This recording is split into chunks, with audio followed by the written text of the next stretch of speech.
nuko rero izi ni breaking news, amakuru mashya aturuka mu mujyi wa Goma ku byerekeye indege ubu ngubu zimaze kuhagera, indege z'intambara, indege zirwana cyane, indege zikorera ibisasu.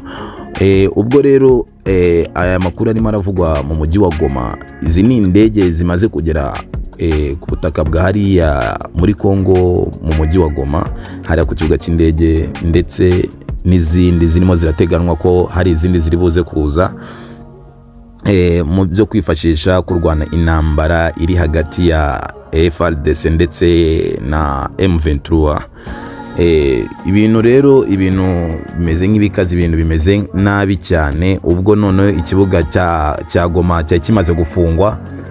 Kubera iki? Kubera indege z'intambara zirimo zirazanwa hariya kugira ngo zibashe kuba za kwitegura mu buryo bw'intambara barimo guteganya kugira ngo barwane hagati ya FARDC ndetse na M23.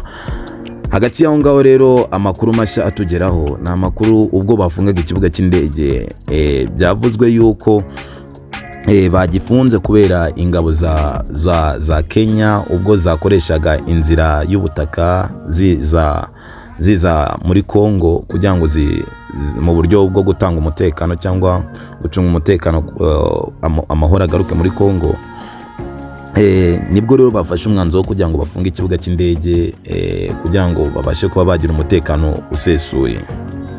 Nuko rero mu gitondo cyo ku munsi wa gatandatu aribwo umunyamakuru Pascal Muregwa ukorera televiziyo ndetse na radio mpuzamahanga y'Abafaransa RFI, ubwo yerekanaga amwe mu mashusho y'indege ebyiri z'intambara zikomeye zari zimaze kugera ku butaka bwa Kongo cyangwa se hariya muri Nord Kivu ku kibuga cy'indege cya Goma.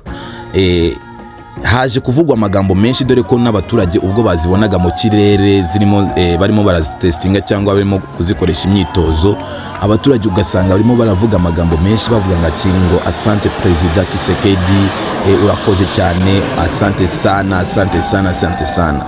Bivugwa yuko abaturage bamaze kwishima bitewe yuko umwanzi wagiye kumusubiza inyuma cyangwa ibintu bigiye gukomera hariya muri Kongo. Mu kanya gato rero ndashaka kugira ngo mbasigira amwe mu mashusho yerekanaga bimwe bya birimo birabera hari Goma, dore ko bamaze guhamagara abaturage cyangwa se abaturage bo muri Kongo, abakongomani, ushaka kugira ngo arwanire igihugu cye kugira ngo kigarura umutekano cyangwa umutekano ugaruke iwabo, abyuke cyangwa haguruke aze akore icyo bita training cyangwa se bamutegure kugira ngo aharanire kuza kwizana kwa Kongo cyangwa se amahoro agaruke muri Kongo, bagende bahashe umwanzi barwane na M23. Reka nzembasigire rero amwe mu mashusho yerekana uko ibintu bimeze n'uburyo abaturage batangiye gufata imyitozo biteguye kugira ngo bahangane na M23, n'umwe mu mutwe utuma umutekano muke ugaragara muri Repubulika Demokarasi ya Kongo.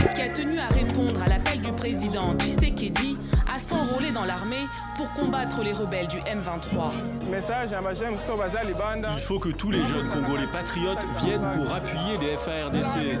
C'est un vrai sacrifice. Mais nous ne voulons pas que notre pays tombe. Nous les jeunes, on va se battre. Je suis très content de vous. Le colonel Faustin Dakala est chargé du recrutement au sein de l'armée dans la province du Nord Kivu. Et il n'en revient pas de l'adhésion massive des Congolais. Depuis ce matin, jusqu'à maintenant, nous sommes déjà au-delà de 808 jeunes garçons et filles qui ont répondu présents à l'appel du chef de l'État. À Beni, c'est-à-dire pour ce qui est du Grand Nord, il y a 2018 jeunes qui viennent d'arriver, de rejoindre Mambango. Au programme de cette formation accélérée, beaucoup d'exercices physiques, mais n'intègrent pas l'armée qui veut. Le recrutement se fait sous certaines conditions. La première condition, c'est être congolais et avoir un minimum d'études au moins de deuxième année post-primaire.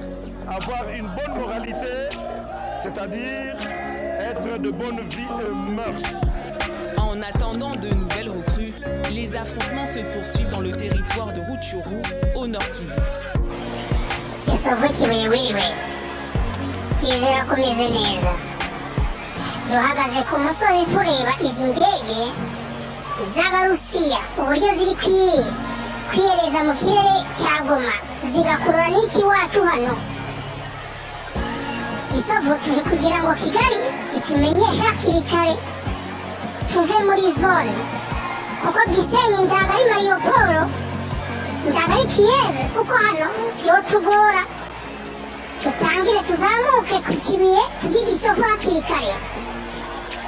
Izi ndege icyo zakoze twarakibonye yewe itegereze urebe ntawe ujyana umwenda koko. Ibihe byiza abakunzi ba Igisovu Kibuye na Igisovu Kibuye Kigali TV mukomere cyane. Tuboneka kandi kuri Rugwiro Gisovu TV nimutangwe. Dusora ibiganiro bishoboka bitewe n'amakuru abahari nkuko twabasezeranije. Icyo usabwa wowe ni ukora subscribe kuri ayo channel ubundi bikakugeraho ku gihe. Ibintu bigiye kwiyadusera mu minsi iri imbere ni gutarakora subscribe uzasigara inyuma. Bizagutangaze ufashwe ntiri utamenye byabaye kubera ko ngo watinye gukora kuri subscribe cyangwa sabone. Munyabwo reka. Ubwo twambaye agatsiko ubundi ko ari guhungiyetwa. Gira ngo mumaze kumva n'ubutumwa bwa agatsiko mbere na mbere aho abaturage bafite impungenge z'umutekano muke barebye ibiri kubera kujya umupaka barebye indege ziri kuguruka ari za Kongo zikagurukira ku kirere cy'u Rwanda. Leta y'u Rwanda igira ikikora igaceceka ikarukikamira nina zirase. Abaturage barimo bari bati leta tubigenze gute igihe n'ikigo twigende dutangire guhunga cyangwa agatsiko. Subiza abaturage bakeneye kumva ibyo mubabwira nk'ubutumwa. Banyarwandakazi rero ntabwo nababwira ngo turi ku mpera y'intambara gusa nabemeza cyo nuko turi ku ntangiriro y'intambara yo kurangiza no gusenya no kwirukankana agatsiko. Kugira ngo mbere y'icyo navuga cyose muzi ko amahanga yose yemeje ko u Rwanda rwateye Kongo biciye muri M23. Ibihugu byohereza abasirikare mwabonye leta ya Kenya yohereje abasirikare perezida baravuga ati bagiye kurwana na M23. M23 ninde mu Rwanda.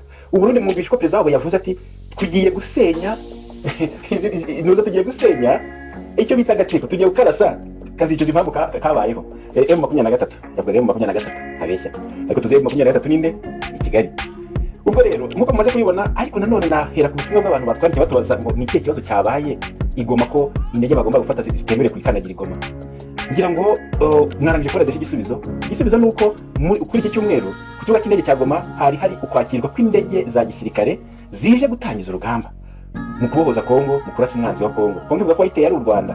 Izo ndege rero nibatungure zamutse zikarinda zigera i Kigali dore ko zafite ubushobozi bwo kuzirasa. Mwari mubizi dufite imbunda ebyiri imwe ku kibuga cy'indege Kanombe yakoreje mbabwire ngo ni imbunda izaje niki bashaka kurasa igisasu cya mbere ubwo icyo barashe biranyana niyo mbunda. Dufite capacity yo twarasiza misile ebyiri mu gihugu cy'u Rwanda. Ubwo izo ebyiri zirangiye ntizigire icyo zitwara ngo u Rwanda rusigara rwambaye ubusa. Ntabwo turi nkuko twishukaga kuva kera, ntabwo turi ku rwego rwo hejuru rwo guhangana n'ibyo dufite uburyo habaye intambara y'ikirere u Rwanda dufite kajugujugu. Uri kubyumva kajugujugu iri guhangana na Mirage muri ubyo bishatse kuvuga ni urupfu direct. Ntabwo dufite ubwo bushobozi. Iyo ku butaka dushobora kwihagararaho ariko intambara y'abaye y'ikirere muzi byabaye za Kitona muzi byabaye ubwo bakabere bakubitwaga ni indege z'abazimbabwe zazanaga imidimu y'impuzu y'ama essence bakajugunya mu ishyamba aho RDF yihishe maze agashyira abandi bagatumbuka bakirukana abandi bagahahamuka. Ngayo nguko rero Banyarwandakazi izo ndege muri kubona ni zimwe muri izo ndege leta ya Kongo Kisekedi mwumvise batajya kumushimira ati Imana ishimwe dufite burya Kisekedi ntabwo ari Kabila. Ni indege zije mu rwego rwo gutangiza urugamba zo kunganira abasirikare bwo ku butaka bw'u Burundi na Kenya bagiye gutangira urugamba. Byumvikane ko urugamba rw'ikirere mu gihe cya none ni rwo rushyirwa imbere. Amadrone mwabonye ko Kenya yohereje amadrone atabarika. Munisi ifite amadrone nubwo bayishidikanyaho kandi mubona ko leta ya Kongo yohereje amameriso neza ndege zitwaye n'abazungu nta mukongomani urimo. Bivuga ngo twagira icyizere ko bari by'informe kugira ngo bakore akazi kabo badahutaza abaturage bakarasa ari abasirikare gusa nicyo twakizera. Ahandi ho Imana ikomeze itube hafi. Mwabonye kandi ko ibintu bihindura isura. Mwabonye urubyiruko rwa Kongo rusaga ibihumbi rwaje bazagoma rwo rwashaka kuza ngo rugere Kigali n'amaguru n'andi mbunda. Noneho babahaye uburenganzira bwo kubaha imbunda. Muri bazabana abana niba baha imbunda bakavuga ati tugiye guhanagura karagatsiko katuzengereje. Mwumva ko motivation ideye byose itandukanye na mbere. Kandi murabona ko deje igisirikare cya Kongo kihagazeho hari cyahindutse. Ubundi muri misa amaze kurwana na RDF iri kurwanisha imbaraga zazo zose ariko ntitsimbuke. Niba tsimbure bakihagararaho birabereka ko hari cyahindutse muri motivation. Perezida wa Kongo yavuze ati basirikare uyu mwanya n'uwanyu. Diplomasi hasi fini. Yabigiye abasirikare akira abaturage asaba ko bakegereza ngabo kugira ngo ziyobore urugamba bari kumwe, ariko aravuga ati uyu mwanya ni uwanyu ngabo z'igihugu, ntabwo yabivuze mu ibanga. Bivuga ngo kuri Kongo niba muri kuzana ibikoresho, hari indege, hari ibikoresho biremeye bari kuzana, ibyo byose ni uko Kongo ivuga ngo birangirira ahangaha byo komeza kubeshya hasi. Noneho natwe tubabaga twihagarareho, dutanga amasoko, duha abarundi amasoko, tubaha ibikoresho batubanirire, duhamagara abanyakenya tujyana amakontra kuko abasirikare ba Kenya bazaza bari muri East Africa, mu rwego rwa East Africa. Ariko hari n'abandi bagomba kuza ndetse mbere barahageze bo bakaza ku bufatanye bw'ibihugu byombi, ku makontra y'ibihugu byombi, aho basinyira amakontra runaka, abandi bakaza nyine by'amafaranga fana nyine iby'ubugira neza, nk'uko mwabonye u Rwanda rwabikoze muri South Africa, abagiye ku rwego rwa ONU n'abandi bagiye ku rwego rwa leta, hagati y'amaleta yombi, kugira ngo leta ya South Africa ishyure agatsiko. Ibyo byabayeho u Burundi mwumvise ko hari abasirikare bohereje mu rwego rwa East Africa, bohereza n'abandi benshi ku bufatanye bw'ibihugu byombi, abo bakaba bari ku rugamba muri Sud Kivu, bakaba bari kuzamuka berekeza Nord Kivu, nk'uko perezida w'uburundi yababwiye ati tugiye kubamesa. Ngaho ngukora abanyarwandakazi turi ku rugamba, ibyiza biri imbere, nakagaruka. Kora subscribe, kora sabone, reka ubwoba ubwo tubuharira agatsiko ubwo mwega tubuharira agatsiko ubu nibo kataryama, ariko mu mwamba bari mugaprofita akakanya keza aho agatsiko gahungetwa, mwamba bari koko ni umwanya tutazongera mu mateka yacu, kuko agatsiko karagenda ntikagomba kugaruka. Ubundi kari karazamuye ibiciro, kariyemeye. Namwe rwose nimuhaguruke mugakoze isoni, mugakanurire, mukarebe gusa, mukabwire muti ejo ni twebwe namwe, urugamba ruratangiye. Imana ikora umuti ati ni gute